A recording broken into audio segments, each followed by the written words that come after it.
সেই অকুতভয় জুলাই যোদ্ধাদের সাথে নিয়ে সম্মানিত জেলা প্রশাসক টাঙ্গাইল জনাব শিল্পা হক মহোদয়, জেলা প্রশাসনের সকল কর্মকর্তাগণ সাথে বিভাগীয় প্রধানগণ মিলিয়ে রাষ্ট্র আমরা দেখতে পাচ্ছি জুলাইয়ের সেই যোদ্ধাগণ আজকে জুলাই গণঅভ্যুত্থান দিবস 2026 এই মহেন্দ্রক্ষণে রাষ্ট্রের পক্ষে পুষ্পস্তবক অর্পণের প্রস্তুতি গ্রহণ করছেন এবং খুব অল্প সময়ের মধ্যে এই জুলাই শহীদ বেদিতে পুষ্পস্তবক অর্পণ করা হবে।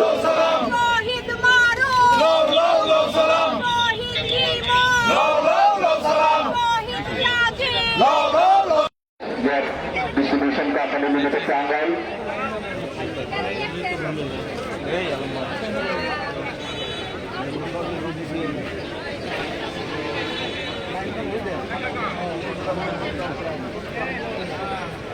পুষ্পস্তবক অর্পণ করবেন উপপরিচালক বিআইডিবি টাঙ্গাইল।